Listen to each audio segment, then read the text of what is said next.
In a world overrun by neocon warmongers, and with the mass media in the pockets of the cabal elite, there remains one bastion of truth amidst the confusion. One beacon of light shining through the murky fog of spin and Islamophobic propaganda. That's right, it's the MP Radio Security Council, the final frontier in the fight for freedom and fairness. I give you the Security Council. أبدا لن نحيد أبدا لن نحيد أبدا لن نحيد عن خطى الإيمان دربنا درب قويم دربنا درب قويم بالهدى القرآني أبدا لن نحيد أبدا لن نحيد أبدا لن نحيد عن خطى الإيمان دربنا درب قويم دربنا درب قويم بالهدى القرآني سائر في طريق الحق يا جند الله. Assalamu alaikum wa rahmatullahi wa barakatuh. You're listening to Middle Path Radio, and this is the Security Council. With you is myself, Brother Ahmed, and in the studio with me is the producer. Mr. Producer, assalamu alaikum. Wa alaikum salam. Joining previously with the joining our about. He's quite a well-known person, especially in and he's going to be speaking to us about what Ofsted has said about the school that they're running at the location there in the vicinity of the Ibrahim College. We've also spoken to and reached out to a couple of other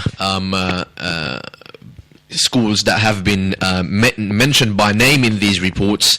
We have got response from one or two of them, and not so well on the other fronts. So we'll be sharing some of their comments on them on that whole matter as well.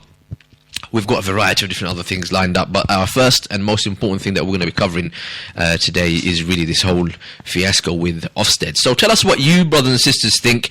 Ladies and gentlemen who've joined in, we are going to be discussing the whole Ofsted inspection and their fear that there is a radicalization risk at 6 Muslim private schools. What do you guys think about that? What are your thoughts? Are you guys surprised? Or do you think, the Ofsted are actually onto something here? Or do you think this is quite absurd and extremely provocative? You tell us. The number that you want to contact this week will be actually our Twitter account. We won't be taking any call. We really want to promote our Twitter side and social media aspect of Middle Path Radio. So if you want to comment or ask any questions, please try and get used to our Twitter account. Go follow that, please. So we're trying to a bit aggressively get people to take notice of the Twitter work that we're doing. That's where you get all the updates to all our shows. We upload pictures, links, and we do all sorts of other stuff that is not even strictly Middle Path Media, Middle Path Radio, or Middle Path Tech that we're doing at the moment. So it's not any of the other usual numbers that we can give you, but it's at Middle Path Radio. So go and subscribe to our Twitter account. And you've just noticed, if you have, that Maulana Shams Ad Duha has just retweeted our tweet. You got any agendas for tonight, Brother Zain? I think it looks like we've got quite a few agendas coming up here. That's right. This Ofsted report, I think it's linked to a lot of other things that we probably want to talk about. Yes. In terms of the onslaught, if you want to call it, of what's it called? The onslaught on Islam and Muslims in particular in London, in Britain, and it seems like there's an agenda here, and I don't see it happening to other communities. So let's talk about this in a bit of details. I mean, there's a lot to talk about. Sure. In terms of even the new terror laws that have so-called come in. It's important that we talk about these. You're talking about Theresa May announcing new powers or new laws. Actually, Cameron done half of it in Australia, and then Theresa May came officially. Yeah, and she spoke about this. I'll be honest with you. I can't keep up because they keep announcing new laws. Yes, a few days ago. Powers. I think maybe last week or so, Cameron actually done it in whilst he was in Australia. Right. And he got criticised by some of the British press and others saying that why is he doing it in Australia and so forth and whatnot. Sure. But he's trying to make it, though, as if we're ahead of this. We got a lockdown on this in Britain and all that kind of stuff. We got it under control. Yeah. So plus encouraging, we're being firm. Yeah, encouraging other nations to maybe adopt those kind of laws as well. And follow their suit. Yeah. So definitely, we'll be talking about a variety of different things. Some recent stories have come up, in the last week or so. Strange things have been happening. Again, this is all in line with what you've been just mentioning, Brother Zain. The kind of way the Muslim community is feeling, very much heavily scrutinized, under the spotlight, feeling the brunt of marginalization really taking place. No, I mean, and it's because it's not really only happening to the Islamic schools. It's happening on pretty much every front. Yeah, and I don't want to sound dramatic or over dramatic on that sense, but and I don't like drawing comparisons like the one I'm about to do. But I have to mention something on this. Like, if you look at pre-World War II, and what the lead up to how the Jewish community was treated in that manner in Germany and so forth, it seems that there is that same agenda, but done in a very sly or clever way. Sure. But by what's happening around us. Like I said, I don't like drawing those kind of comparison, but it just seems like that. Definitely, there are some similarities. It's not the same situation, but absolutely no. There are some strong similarities. There's no denying that. And obviously, because this is the year 2014, the people who did the kind of things that they did during the fascist era are kind of have learnt from that whole age and have modified and adapted their methods. And what we're seeing today is a lot more of a sophisticated approach to kind of achieving that same result. Sure, it hasn't gone to that stage but I mean, are we waiting for it to get to that stage where all hell has broken loose? Are we looking forward to a kind of World War II kind of scenario in order to then say, this happened before in 1940s, 1930s? We should be saying that now. So, I don't take issue with you giving us those dramatic kind of analogies, because we're living in those dramatic times, and we're going to give you stories tonight, inshallah, on this program to kind of substantiate these views of ours, that there is a heavy, unfair, unbalanced kind of attack, a sustained attack on the Muslim community. And if you can't see that, to be honest with you, then you really need to. If you or any other similar optician.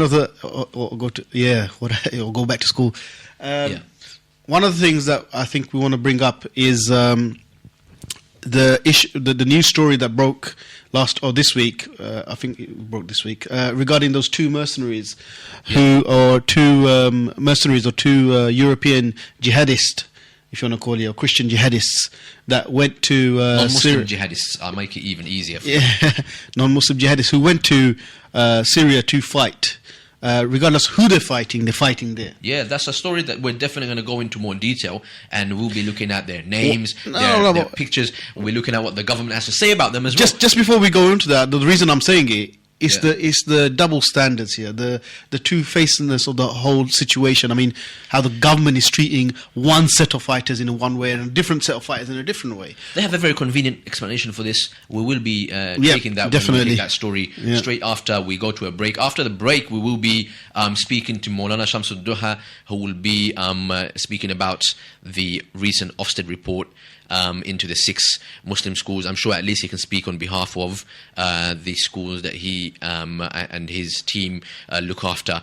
Join us shortly, straight after this break. Assalamu alaikum. You're listening to The Security Council, a zero bull, straight talking, current affairs program. Welcome back to Middle Path Radio. You're listening to The Security Council, and joining me in the studio is Mr. Producer, of course, and Brother Zain. We've got Maulana Shams Ad Duha already on the line. While he's waiting, just for those of our listeners who have maybe just joined us, Maulana Shams Ad Duha is the principal and founding director of Ibrahim College.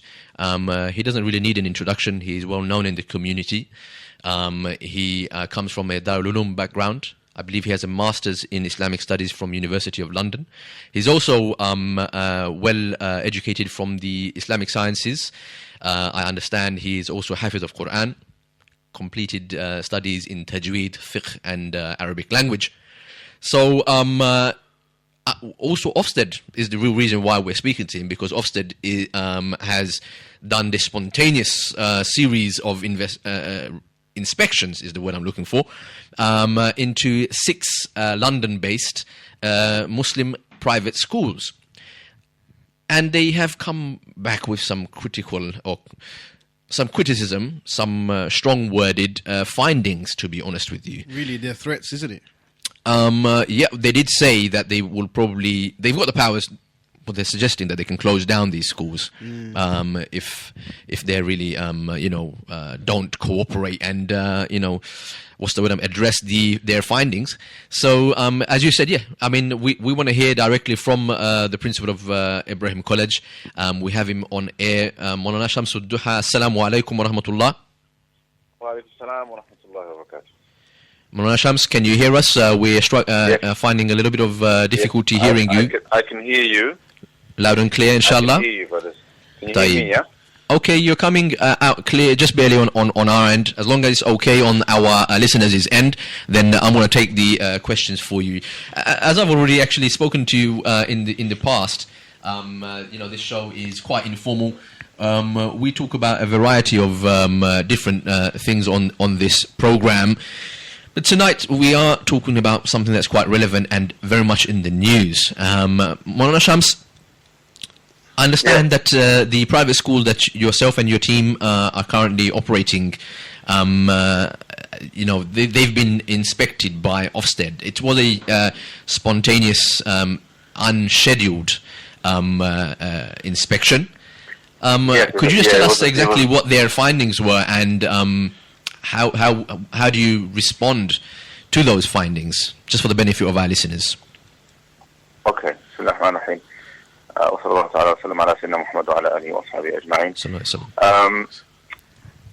Jazakallah for having me. So I think first thing, just to clarify that it's not Ibrahim College that was inspected. It was our secondary school, which is a sister project called Ibrahim Academy, and I'm a governor at the school. Jazakallah for the clarification. Thank you. Yeah, so I think there's a couple of important points of clarification. I think, firstly, these inspections were not normal inspections. They were specifically instructed. We're not sure exactly why, but these 6 schools were specifically picked for no-notice inspections by the Department for Education. So Ofsted was told that we want you to go and inspect these 6 schools without any notice. And just to put things into perspective for your listeners, a no-notice inspection is when they call half an hour before they turn up, basically. Wow. So they'll let you know half an hour in advance that they're turning up. And just for people to then put that into context with how things used to be and how things normally are in Ofsted inspections, normally Ofsted gives a notice of 2 weeks, right? Right. And then the norm is, everybody knows this, the norm is that schools then take due preparations for Ofsted. Ofsted understands that these preparations are being taken. Exactly. And then with that understanding, it comes and inspects the school and provides a judgment based on what they find in the school after 2 weeks worth of preparation for the inspection of the school, right? Sure.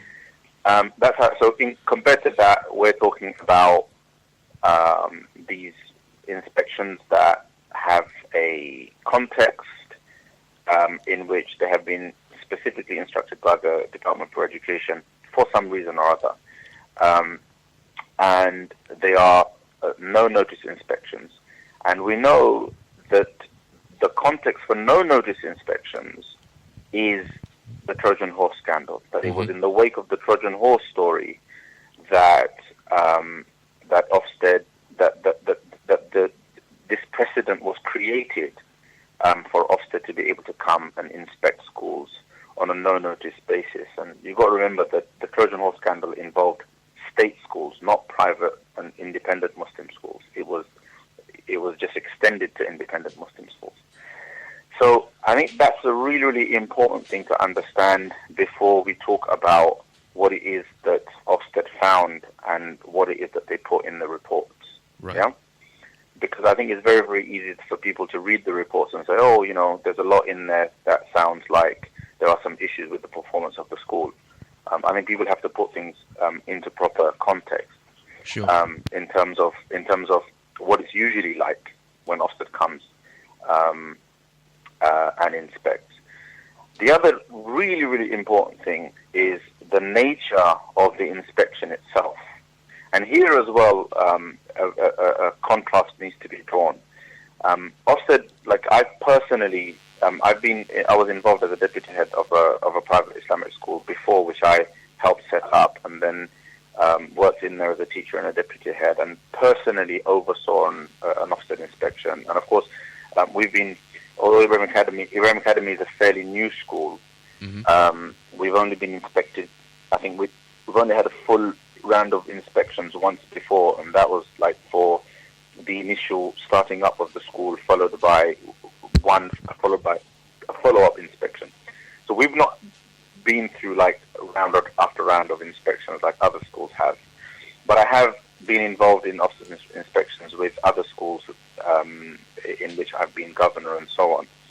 And Ofsted usually, I'm talking about Muslim schools here, Ofsted usually, with the 2 weeks notice, they'll they'll inspect, they'll provide feedback, and they tend to be, extremely supportive, understanding of any complications, difficulties of the school. Usually Ofsted is very understanding of the fact that Muslim schools tend to heavily subsidize, charge low fees, have financial challenges, etc., and actually operate on a charitable basis. They're usually very, very understanding of these things. That's right. And will pick up on the things that are critical to teaching and learning, safeguarding, etc., and even during the inspection will give the school the opportunity to demonstrate that if there is any small oversight, it has the capacity to address those things immediately. So if Ofsted comes, say, on a Monday, and it finds some sort of small discrepancy, say, in a piece of paperwork, they say, you know what, if you show us that you've made the adjustment tomorrow morning, then, this won't go in the report. This was pretty much normal practice for Ofsted, right? Yeah. What we had this time was a situation where Ofsted came in, and it was the best analogy I can give you, that rather than a supportive inspection to help to identify problems, but also support a school so that it can develop off the back of the inspection. Sure. I felt that I wasn't there, so obviously as a governor, I've extensively spoken to colleagues about how the inspection was conducted, as well as spoke to other schools about how it was conducted. I felt that this was more like a criminal investigation, right? It was forensic in nature, in the sense that every little nitty-gritty was picked on. Now, on the face of it, that's not a problem, right? You pick up on little nitty-gritties, it's fine, because if on our report, the fact that a socket was broken was picked up on, wow. Right? The fact that the plastic or nylon covering on the staircase on a couple of steps had broken, and in order to avoid a trip hazard, we kind of taped it over, so that when we did our round of maintenance, we'd deal with it. That was picked up on. So they were leaving no stone unturned. Yes, right, and then, but that's fine, right? You pick up on it, it's fine. But it was the fact that we were told expressly in the verbal report. So before Ofsted, when they do the inspection, they first give a verbal report of what their findings are, and then it's a few weeks later that the written report is sent through. And the verbal report this time around, the funny thing was, a couple of things were very, very telling. We were because it was a no-notice inspection. Sure. For us, it was a bit of a bad time because we were in the middle of our annual maintenance cycle, which had been delayed because of construction work that had happened. Because we have 3 buildings on that site, 2 occupied by Ibrahim College, and then the third is the school. Yeah, and this year we'd taken on a new building for the college, and so we had extensive building works in that building, and then after that the builders moved over for kind of a round of maintenance work in the academy building, right? And by the time we finished that, we'd run into term time. So the work was being carried out in the evenings and in the weekends and so forth. And there was evidence that this was happening. I see. So the little things that were being picked up, there was actually evidence on the day that there was a cycle of maintenance work that was happening, and these things were in the process of being addressed. So not only were we saying that we're going to get this stuff dealt with, but there was evidence that this was actually happening. I see. Now, this exact scenario we've had in the past, and all the Ofsted inspector wanted was evidence that the work was progressing on a daily basis. So we had to, before the report was published, we had to send photo evidence that the work was progressed from what the Ofsted inspector has seen, right? Yes. This time around, we were told that we acknowledge that, things are progressing and this stuff is being dealt with, but we have to give a judgment based on what we found here today. Right. Right? And so this was kind of the nature of the inspection. Obviously, there was a whole issue about safeguarding. Under safeguarding, there was also the new kind of standards that were to do with safeguarding against radicalization, right? Exactly. So this time around, there were extensive interviews of teachers, of the person responsible, the PSHE, and then individual students, groups, and individuals were extensively interviewed. They were asked about various things that are, to do with strange questions like, whether they had female friends or not, and et cetera. Anyway, so that all kind of then went into the report in terms of a picture was painted that eventually gave the Ofsted inspectors the impression, and what they concluded from what they found was that the safeguarding measures weren't sufficient, and so on and so forth. And that's kind of what constituted quite a significant chunk of the report. I'm quite surprised that we were even asking about the relationship status of some of the students. Yeah. This is very common. To be fair, the inspectors in our school were actually quite subtle compared to how it was done in other schools. Sure. It was a lot worse in other schools. In our school, the inspectors were a little bit more subtle about the way they questioned the students. But these questions were asked. For the life of me, I can't understand how that in any way relates to extremism and radicalization, and how somehow somebody who might have a female friend would be less radicalized than somebody who doesn't, and so on, except that this is consistent with the current counterterrorism strategy under Contest 2 and the new Prevent regime, which basically broadens the whole definition of extremism to things that are essentially, fundamentally part of our deen.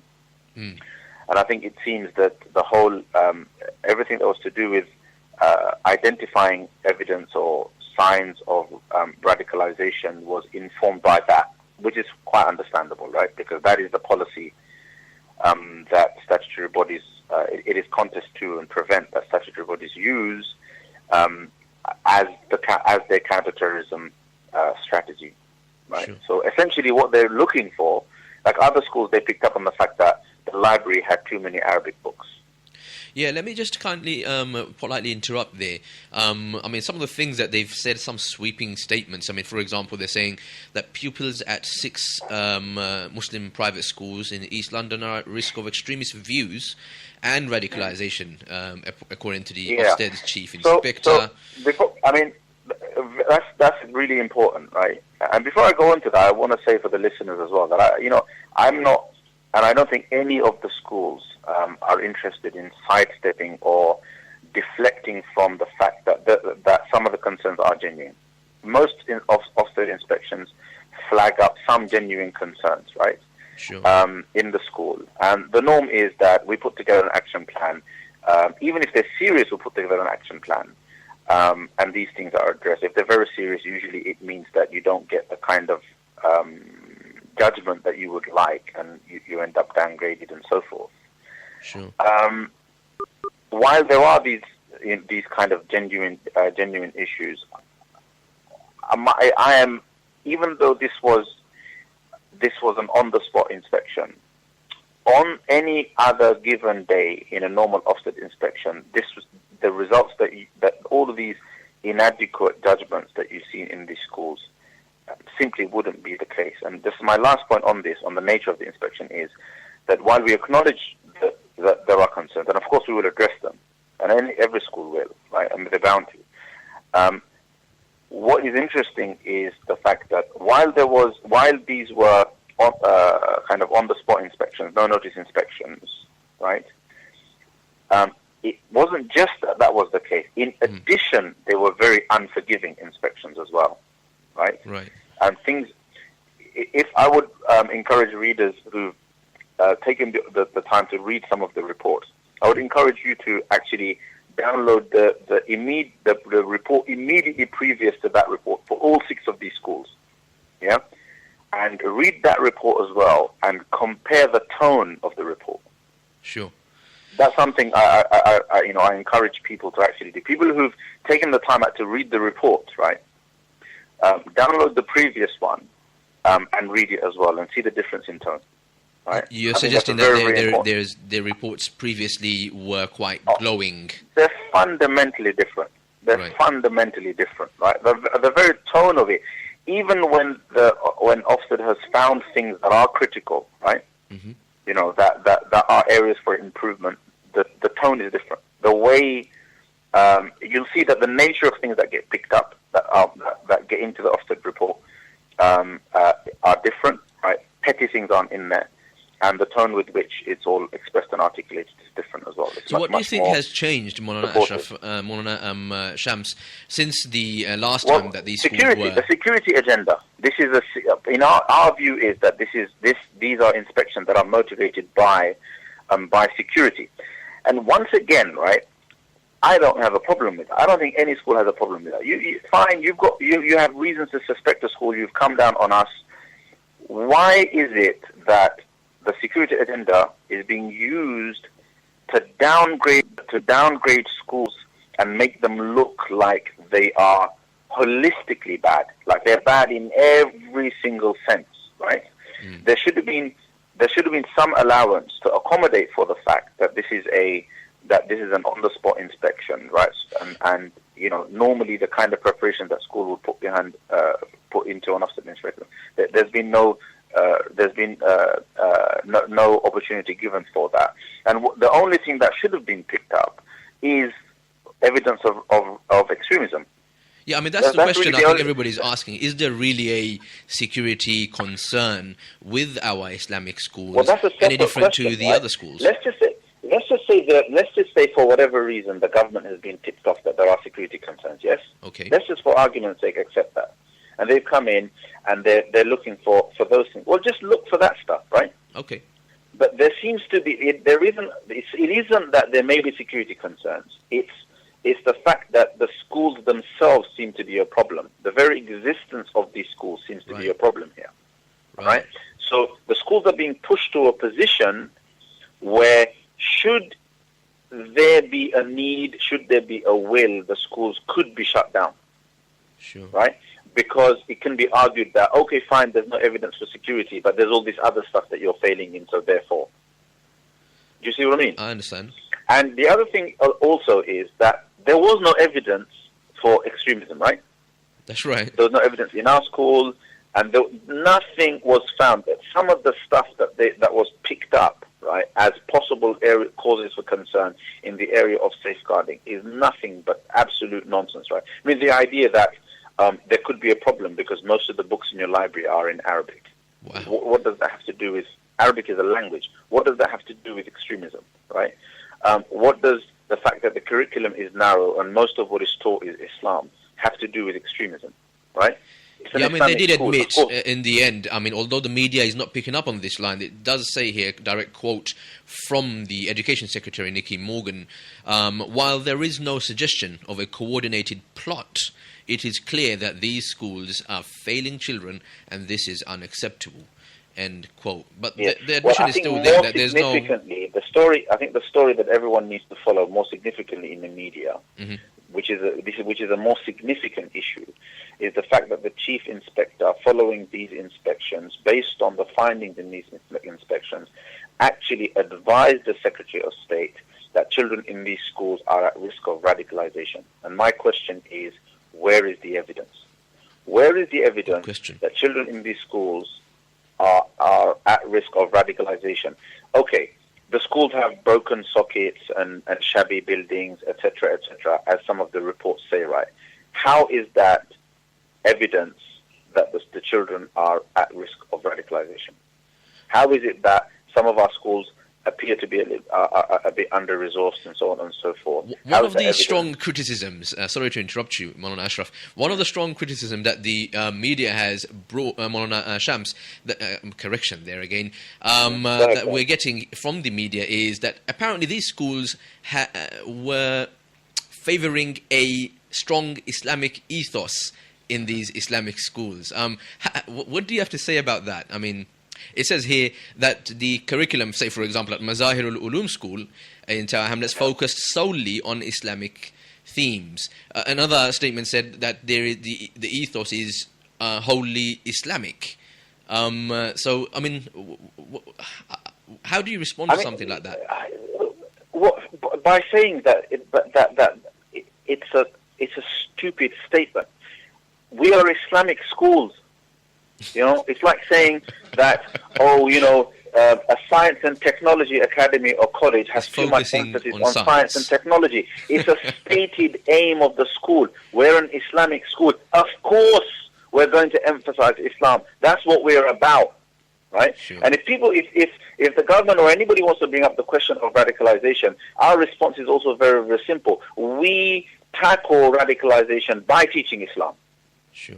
That's how we look at it. I think for a moment, the Secretary of State and the Chief Inspector of Ofsted need to actually come and speak to us about counterterrorism and about what we do to counter radicalization, rather than come up with these trumped-up ideas of their own about what might be the evidence of extremism and what might be signs of radicalization, right? And then come and inspect us on this basis, right? Yeah, I mean, these are not...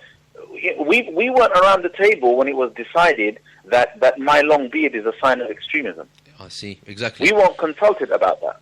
Yeah, there is no research to suggest that no evidence to suggest that any of these things are in any way linked to extremism or terrorism, right? It's strange. I fully understand what you're saying. You've made a very coherent argument. It's almost, it's beggar's belief, quite very much common sense. But then you hear these kinds of strong words from Sir Michael Wilshaw, open quote, for example, given the evidence gathered from these inspections, particularly in relation to the narrowness of the curriculum, I am concerned that pupils in these schools may be vulnerable to extremist influences and radicalization. Let me explain for the listeners what kind of nonsense, right, that is. Let's just consider a bit of history, right? There have been narrow Islamic schools, right, in this country since the 1970s, with curriculums that have been even narrower, right? Sure. The first time I got involved in Islamic schooling, right, was in 2000. Was in the year 2000, right? And in those days, schools used to struggle to provide to kind of fulfill the criterion of providing a broad and balanced curriculum, because naturally most of the secondary schools used to have hifz provision, right? That's right. And his provision used to automatically create an imbalance in the curriculum. And we've been struggling with this unbalance, for 40 years, right? For 40 years, Ofsted has known, and the Department for Education has known, that Islamic schools struggle to strike that balance, and often their curriculum is narrow.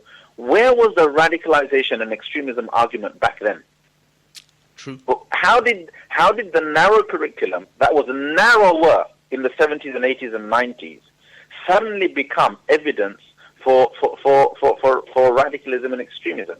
It just beggars belief. It's unbelievable, right?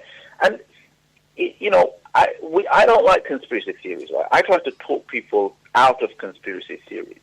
But if we were to apply the same standard of evidencing an induction that Sir Michael Wilshaw is applying to these Ofsted inspections, right, then we would come out with the conclusion that these inspections are politically motivated.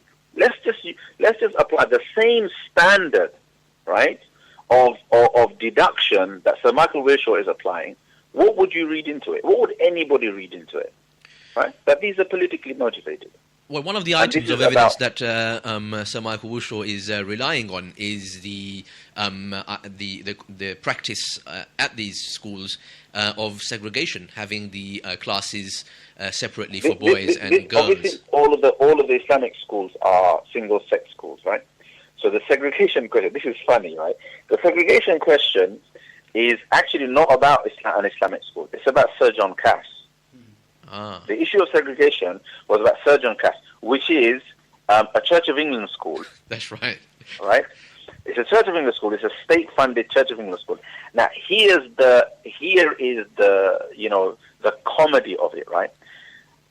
I used to attend Stepney Green School back in 1987-88, right? Sir John Cass is a stone's throw away from Stepney Green, and Sir John Cass's playgrounds have been segregated since then. Sir John Cass's playgrounds have been segregated. When we were kids, right, I remember when parents used to try to pick out schools for secondary school kids, yeah, Stepney Green, in our area, Stepney Green used to be first choice because it was boys only, right? Because it was and then John Cass was like, oh, my kid didn't get a seat in Stepney Green school, he's going to John Cass. Oh, but thank God they have segregated playgrounds. Wow. They have segregated playgrounds back then. It's the same situation. Why is it being identified now as signs of an Islamic ethos when it was originally implemented in the school because of Christian ethos? Unbelievable. What kind of nonsense is this? It's just unbelievable, to be honest. I'm quite shocked. And I mean, having listened to those points that you've responded with, we understand that public schools, private schools, some of our prime ministers and former prime ministers went to single-sex schools. Exactly right. The argument is Michael Wilshaw's argument is that because it isn't a single-gender school, the children are being deprived of the benefits of boys and girls interacting with one another. Right? Whatever that argument is. The point of the matter is, it's got nothing to do with the Islamic ethos, right? Where was the argument when the school was originally segregated? Sure. And then remained segregated for decades since. The moment the school becomes attended by majority Muslims, right, and you have all these other security agendas flying around everywhere, and there's a little Islamic society of sixth formers who've kind of linked up with a few speakers who, by the way, were mainstream speakers, right? All of a sudden, something that is to do with Christian ethos becomes Muslim ethos. I see. Very true, very true. We need to move things on, Maulana Ashraf. Maulana Shams, I've got a predicament here. I need to really erase some cells in my brain at the moment. My colleague, I do apologize for that again to yourself and also our listeners. I think you've made a very strong case. It is very worrying that this is happening right now to Muslim schools. It was only, again, in the wake of the Trojan horse. What is it that, we Muslims can do at the moment? How can the Muslim community respond? I know that these are private schools. I know parents, they inspect these schools before they send their children in their hundreds, to these institutions. Our community knows the challenges that these schools go through because we continuously tell them about it. That's right. And there are small sections of the community that are saying things like, oh, these are fee-paying schools, and why do they have these issues for, and so on and so forth. But our parents usually they know about this, right? They understand what compromises they make. And they also understand that the schools heavily subsidize their children's learning, right? Sometimes by in the region of £1,000 per child, right? Now, the thing is, in terms of what we can do, firstly, there's very little the schools can do. The schools are kind of stuck between in this dilemma where they could come out and challenge these reports, right? Yeah. But they're concerned that as a result, DFE and Ofsted could come down on them even harder and push for closure, even though that is actually a possibility now. So we need everybody to go out that doesn't happen. There is a strong possibility that, and there are little bits of information that are coming through that Ofsted is taking contingency plans that are consistent with the possibility of pushing down for closure. I mean, Ofsted is anticipating that it might end up closing some of these schools down. Wow. That's me putting it pleasantly, right? Yes, I picked up on that. Now, so make dua, inshallah, that doesn't happen, and that all of these schools are able to, overcome this challenge and provide satisfactory action plans and so forth. The complication is that if we submit the letters that the Secretary of State sent to the schools, on the one hand, has given the schools time to submit action plans that address the issues that have been identified, but at the same time, the Secretary of State has the authority to reject the action plan itself and then push for closure, right, and strike the school off the register. And even if the Secretary of State accepts the action plan, the implementation of the actions and the standard to which the actions have been implemented can also be grounds eventually for the school to be struck off the register. So this is going to play out for a few more months, all right? In the meantime, I think our request to the community is that make dua and support the schools. A lot of if it's a school that's local to you, a lot of these schools are going to need financial help. They're already subsidizing heavily each child. They're going to need financial help to actually do some of the works that is necessary and so forth. There are going to be financial. Some of the new requirements are unprecedented. Basically, they're asking for things that many schools wouldn't have even factored in before, because these things were never in the standards in the past. They've just been added on now.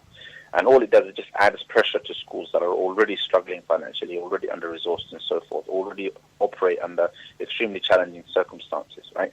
So make dua, inshallah, support the schools as much as you can.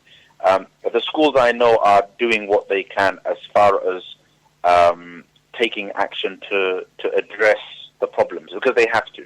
The things that have been identified. Yeah. They have to do that, and the schools will do whatever is in their power to do that. We just have to make dua that there isn't an agenda specifically to shut the schools down. Because I want to ask you, if there is, they can do it. One final question before we wrap up this segment. Definitely, all of the community, inshallah, we have the schools in our dua. We, we at least know people who are going to these schools if we don't have direct members of family in those schools. Yeah. So definitely the schools are in our dua, and, we wish, inshallah, for a positive outcome out of all of this. But if it keeps going at the current rate that it is moving at, with the way Ofsted are making certain demands and laying down certain criteria of change, same with the Education Secretary. I asked the question, how does that leave, what's in the future for these Islamic schools, quote Well, unquote Islamic schools? Because the kind of demands that are being made is to actually de-Islamize some of these schools, to teach them about other faiths or no faith whatsoever. Right. Yeah, I think the biggest grey area, I think the biggest uncertainty is in the fact that legislation is now being changed specifically with Muslims in mind and Muslim institutions in mind to try to pressurize them to change how they do things and how they operate based on the perception of a threat, an ill-informed perception of a threat. And I think this is where we have to do more to try to work with statutory bodies to try to inform them and deconstruct this idea of the threat, basically. Sure. So the government and statutory bodies are they're identifying certain things as signs of extremism, and based on that, reading a threat into a particular place or scenario or person, right? I think this has to be deconstructed. And I think we have to get our act together. The community has to get its act together and start working with MPs and so on, and apply pressure to try to raise the game in arguing our case. That hang on, the things you've identified are wrong. You want to go ahead and tackle radicalization? Fine. Look for the right things, right? Look for the things that are genuine signs of extremism and so forth. Don't go on this ill-informed, badly advised, kind of alienating onslaught against the community. You know, that essentially turns all of us into extremists. Sure. All right? I think we have to address that. For schools, I think there may be a silver lining in all of this, in that schools will be forced to up their game. Good. Right? I mean, the bottom line is, right, if they want to shut schools down, they can shut them down. Right? But if that isn't the agenda, then the silver lining is that schools can, inshallah, use this as an opportunity to up their game and improve themselves. But at the same time, schools are also going to have to continue to fight this corner to try to make sure that future inspections are for the sake of improving and developing education and standards, and not influenced by security issues, right? Or at least not influenced by badly advised and security issues. Jazakallah khair, Maulana Shams, for coming to speak to us. We're very grateful at Middle Path Radio that you've given us a very thorough response to the recent emergency inspection by Ofsted. We hope to speak to you, inshallah, in the near future again, perhaps with an update even on this situation. Maulana Shams, I give you a warm assalamu alaikum wa rahmatullahi wa barakatuh.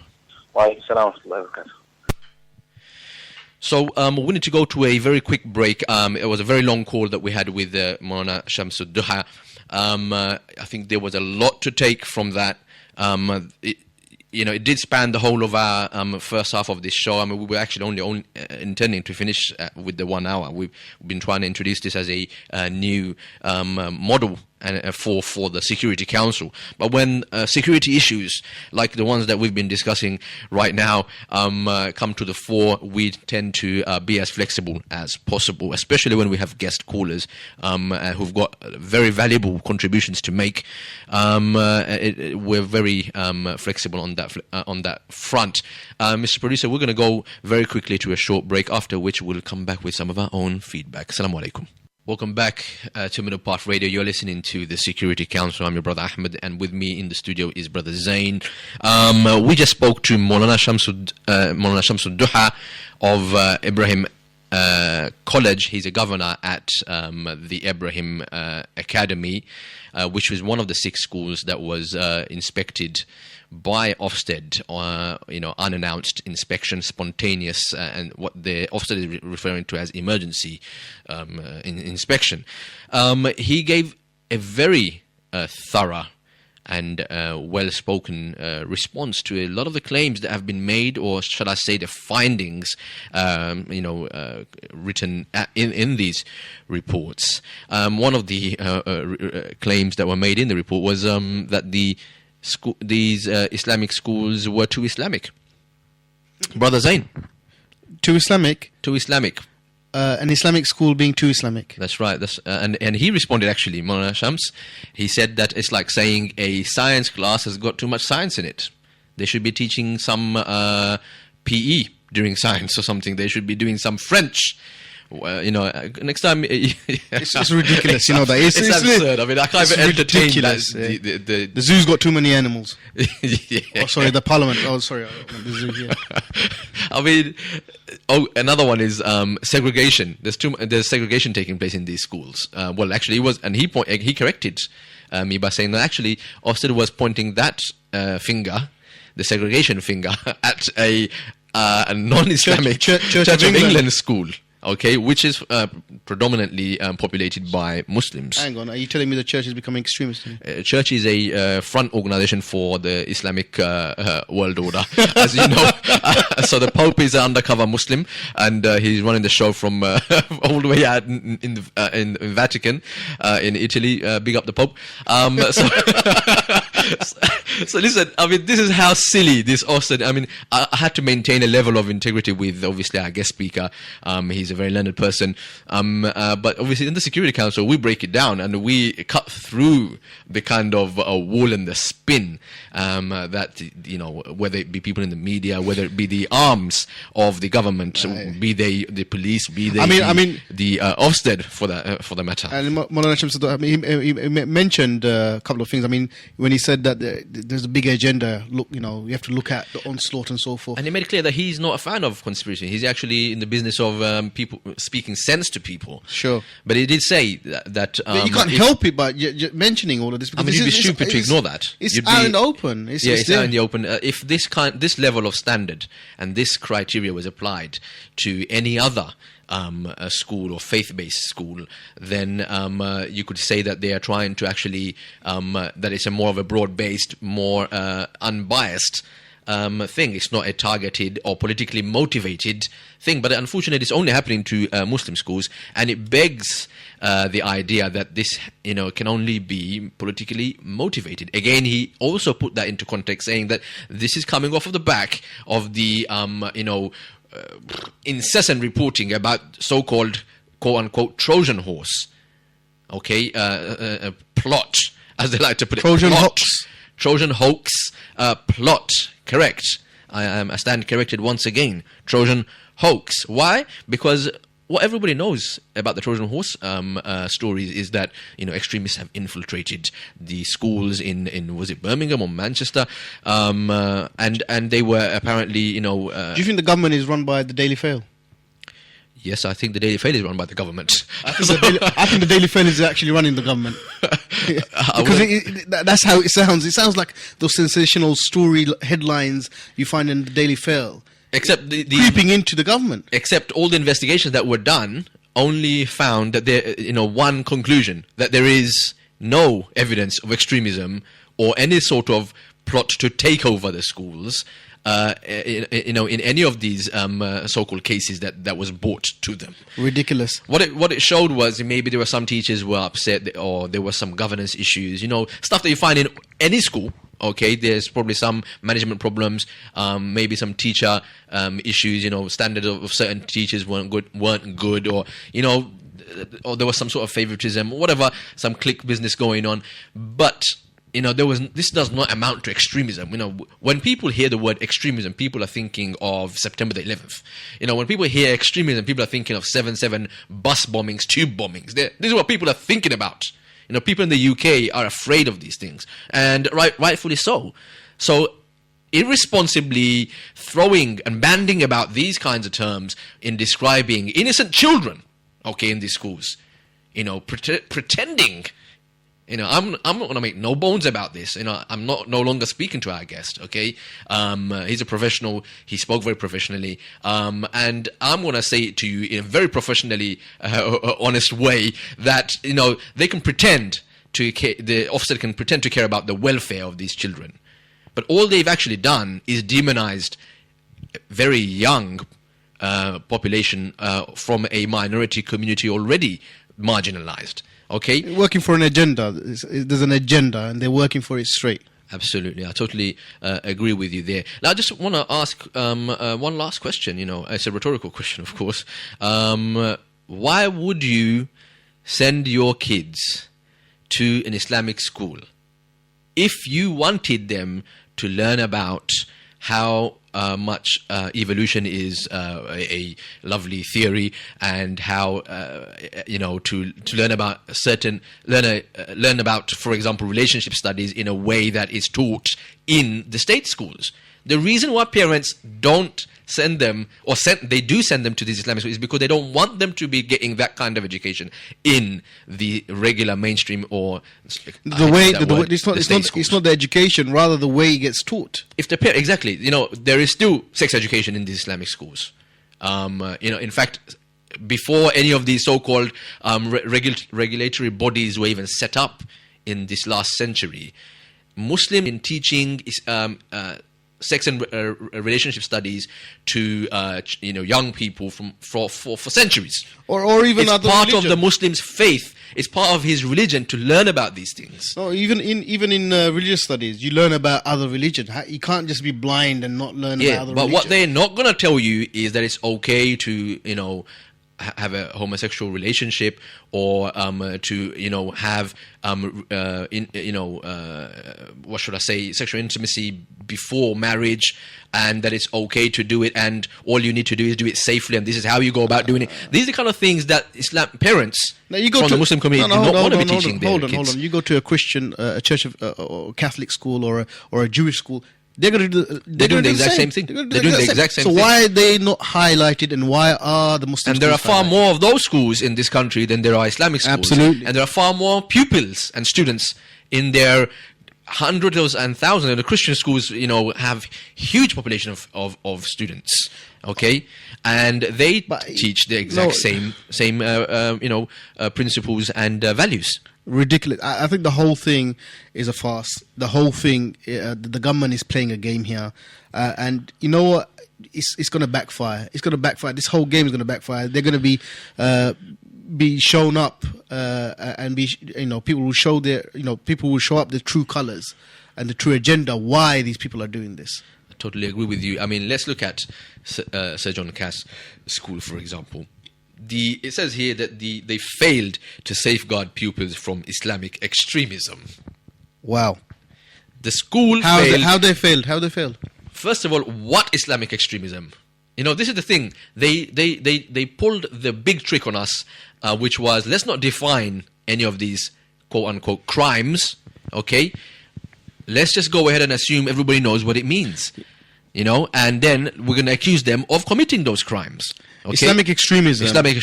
Yeah, Islamic extremism. I'm saying it's basically Islam. There's no Islamic extremism in that eye. I mean, having segregated or not talking about intimacy in relationship. Yeah. I mean, this is Islam. This is Islam. No, this is Islam. So Islam homosexuality being a sin, that's Islam. That's the religion of Islam. Eating halal meat, that's the religion of Islam. Doing your prayers, that's the religion of Islam. Growing a beard, that's the religion of Islam. Wearing hijab, religion of Islam. Or should I call it the religion of extremism? Well, no, but that's exactly what they're saying. Exactly what they're saying, though. Segregation, extremism. Beard, extremism. Hijab, extremism. Not having female friends or male extremists. What an extremist that child is. Oh my God. But let's not blame the child. Let's blame the school and the institutions and the people behind it. Right. You can't blame the children. They're extremists because the children are extremists because the schools made them into extremists. Do you see what I'm playing with here? It doesn't matter who they're blaming, pretending not to blame the children. They're still calling the children extremists. That's the point. Yeah? I know we want to move on. I just want to say one last thing about Sir John Cass School. Sir John Cass School, I think the only thing they found in the Church of England, what did it say here? Sir John Cass Red Coat School, Church of England, blah, blah, blah. We need to really, yes, we've got one more statement from another school as well. But before that, regarding Sir John Cass, all they found was a Facebook page. Not done by the teachers, not done by it's not in the name of the school itself. It's not done by the headmaster or anybody there or the parent governors or anything like that. it was set up by some there were sixth form students. They were part of the Islamic society. Some teams. Every school has societies. Every college has got societies. Everybody who went through their education system knows about the rave society, the cricket society, the tech geek society. It's okay to have all these other societies and make Facebook pages about them. But if you have an Islamic society, so you're some young teen, and you've posted a video of some sort of an Islamic lecture. I heard recently that it was about a lecture done by Omar Suleiman. I found that laughable because that man is far from being even described as an extremist. Even assuming that he was an extremist, assuming, which is not correct, but let's just take them for the sake of the argument. Even if a student posted something to a Facebook page, there's all sorts of nonsense happening on Facebook. All sorts of vile, distasteful, despicable things, much worse, on Facebook than a sixth former uploading a video of a lecture about the religion of Islam. Okay? So I still found it strange that the action of this one student, whoever it was, or this Facebook page, has brought this school into disrepute. And now go ask the students and their residents who live around that school, because there's another school directly opposite this school, also a secondary school. I'm not going to give the name, but the point is that school is also predominantly populated by Muslims. And guess what? That school doesn't even do segregation. Single gender. I thought it was a mixed. That's why they don't do segregation. No, they have. They actually. To be honest, so this is a single-sex school. Yep. Right. You can throw a stone literally from Sir John Cass School at the other school. There's a single-sex school. It's actually the only single-sex school in the. And it gets high-flying results. Yeah, grades. Only boys' school, only single boys' school in the whole of that area, in whole of Tower Hamlets. Really? Yeah. Wow. So interesting how Sir John Cass School is in there. We're going to quickly... I spoke, actually. I did contact Jamiatul Ummah. We weren't able to secure a interview with them, I'm afraid. But we did speak to... we spoke to London East Academy. And we actually managed to get through to the principal there. And he had this to say. He said... Please refer to our full statement on our website. As he was very busy, he explained to me that they were dealing with the actual Ofsted report and they were making immediate changes. I'll just give you the quote directly. It says, Ofsted have highlighted some things that they feel were weaknesses at our school with regards to safeguarding, and we are working very hard to address them. And he stressed that they are working right now as I spoke to him, which is the reason why he couldn't give us time to come on air and give us a very lengthy interview. When I asked him if safeguarding was referring to safeguarding from radicalism, he replied that safeguarding isn't just about radicalism, it's much broader than that. In fact, I think LEA was really, LEA is the school that he runs, London East Academy, was really only criticised. And so, same with Ibrahim Academy, they were only criticised. I want to find the exact wording here from their report here. Where did they go? There we are. So Ibrahim Academy, pupils were not prepared for modern British life and curriculum, said to be too narrow.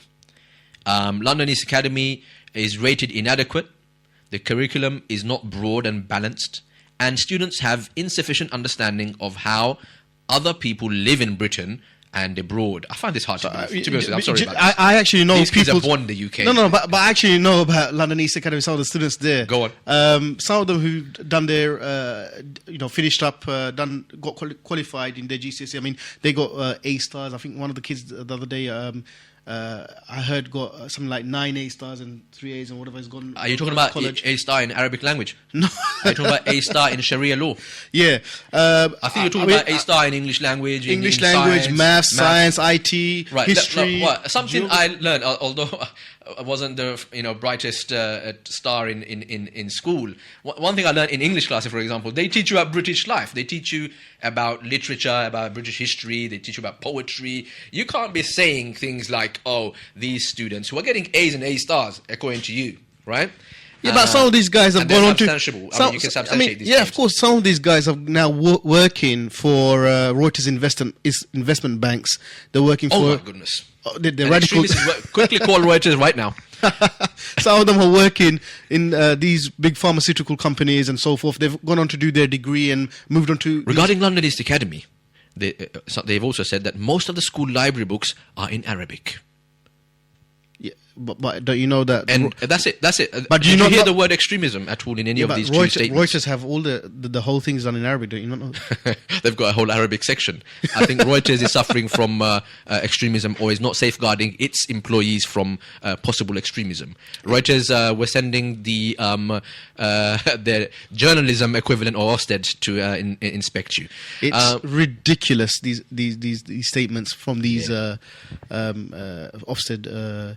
Inspectors. We need to move on, okay? The Sunday Times says that teachers are told to report extremist pupils. I'm not going to go into the story, but you can just get from how this whole thing is blowing up. I think this is important. I mean, that story links into something I'm going to. Please bring that in. Yeah, I mean these set.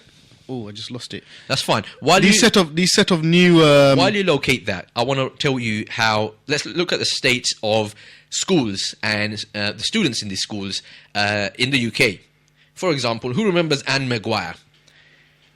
A boy who was aged 15 at the time, he stabbed his teacher to death.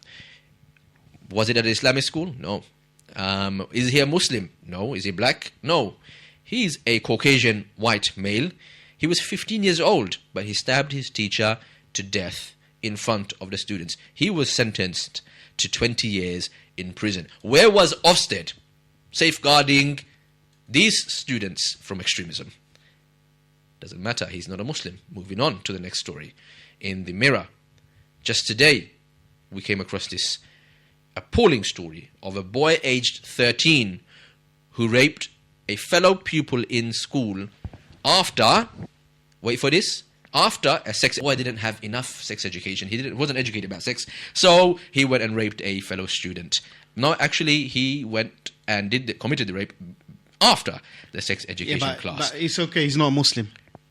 That's my point. That's exactly the point I'm banging on about. Here we are. Where is Ofsted here? Well, there's no extremism. It's okay. Rape's not as serious as extremism. Come on, guys. Don't you know? Muslims are the threat, not rapists. Anyway. Ridiculous. I mean, these new laws that come up, I don't know if you've... I'm done on the Ofsted thing. No, but hang on. But this actually relates to this. These new laws, several new laws have come in. Theresa May and the government... I'm just going to say, you can rape girls in school, you can stab your teacher in school, but there is not going to be any Ofsted inspection to rate your school as inadequate. I mean, unless your school happens to be an Islamic school. No, exactly, because this is one of the laws that came in. Yeah, they want to focus on it. And again, I'm not too sure because I couldn't read the whole. There's like reports, so it's not on the news, but there's reports in terms of what it really means. Yet to find out. Maybe next week we can get some of these specialists in these laws, like Cage or someone, to come in and talk about it. Sure. But one of the laws is on this subject. One of the laws, counter-terrorism measures, is requirements that school, colleges, and probation providers help prevent people from radicalization. Now, what is this schools preventing radicalization? Where have you seen a 12, 13-year-old or even younger kids coming up and saying, that's it, we're going to do something like, I don't know, blow something up or do something silly? You don't see that. I don't understand how they're going to pick that up. Sure. What they're going to do? What are they going to do exactly? How are they going to pick this up? I mean, further to this, and this is ridiculous. They've changing. If you remember TPIMS, yes, how they actually imprison people, suspects, if you want to call it, within their house, if you want to call it, and then not allowing people to do the basics like even shop, meet someone, call someone, even what they buy, they have to say up front before. I'm talking about the basics, groceries and so forth. Sure. This government, because it didn't want to follow the Labour government, took off the TPIMS but put something else in place. Now it's changing the TPIMS, and it's introducing it again. as TPIMs, yeah, and it's in mentioning terrorism prevention and investigation measures to allow the authorities to force suspects to move to another part of the country. Now, the important thing is suspects. That's right. Not someone who's guilty, not someone who's got proof in that, and I will talk about the proof. The next one is raising the burden of proof from imposing TPIMs from reasonable belief to balance of probabilities. Wow. So, wow. not Speculation, basically. Speculation, not reasonable belief in the sense that it doesn't need any real evidence. Yeah, this one is saying balance of probabilities. Well, he looks ugly. It's getting philosophical on me. He looks ugly. Just throw him in. Throw him in. Oh, he's got a beard. Really? Throw him in. It's basically abusing the concept better safe than sorry. And that's basically the concept that they're going with. You got other ones like statutory temporary exclusion orders to control return to the UK of British citizens suspected of terrorism activity. Now, this is all suspicion, belief, probability, and all of that kind of stuff. There's nothing there to say these people have done such and such, or this person or this group has done such and such, or this school has done such. No, it's that we think that you've done something, or we think you may be involved in something. There's no evidence, but we think. That's it. You're guilty as charged. This is the state of the rule of law in the UK at the moment. You've got any more that they're introducing? I wouldn't be surprised if there's more. No, I mean they're already doing it, but now they're announcing it. They're just announcing it. Tighter aviation security. We thought we'll just let you know. Yeah, that's it. Tighter aviation security. So if they think that they don't like you, or they think if this is how much they're already letting us know, imagine what they're not telling us. Yeah, I mean, listen to this. Tighter. I mean, I know people who. Where's my tinfoil hat? Hang on. We know people who've been not allowed to board a plane. The tinfoil has become unfashionable because, unfortunately, all of this stuff is turning out to be true. Yeah, exactly. But I'm saying that I was following this guy on Twitter, right? Just stop with your laws for a second, yeah. I followed this guy on Twitter. I am the law, and he was banging on about how politicians, judges, and all these high officials in government and in powerful places were pedophiles. I felt like, I want to unfollow this guy because he's just a conspiracy theorist, man. This man, he is, in a cloud cuckoo land. All these unsubstantiated claims. Except months later, I was, horrified to learn that I am absolutely wrong, and that this man with his claims was absolutely right. And all these claims about, child abuse, child rape, being done by parliamentarians. All of this is alleged, of course. None of this no charges have been actually brought, and no convictions yet. I wouldn't be. I mean, although we're not talking about the ones that have been made. No, there's been gag orders. What are you talking about? There's been gag orders. That's right. These are powerful people, so it's not going to be easy bringing convictions against people. Head of security services, parliamentary chiefs of MI6, for example. These people we're talking about. People who have been in the cabinet. They have long arms and strong networks. No, the government itself, the people who actually been in cabinet, office. In office, home secretaries and defense secretaries and so forth and whatnot. Regarding this final thing we want to say, and then we have to close on this Ofsted thing, the school thing, right? I wanted to refer to a quote from an article on 5 pillars by Dr. Abdul Wahid. He says regarding Ofsted, it's a tool that is used by muscular liberals to convert Muslim children. He goes on to say, numerous anecdotes have emerged as evidence for this over several months. Inspectors have allegedly interrogated primary school children alone about matters of sexuality. They have allegedly told teachers at Muslim primary schools that posters depicting statements of the Prophet Muhammad ﷺ opposing racism or promoting environmentalism are too Islamic, and they should be replaced by statements by Mandela, Gandhi, or Martin Luther King. Even though if the message is exactly the same, but if it is quoted directly from the Prophet Muhammad ﷺ, then, that could be indicative of extremism.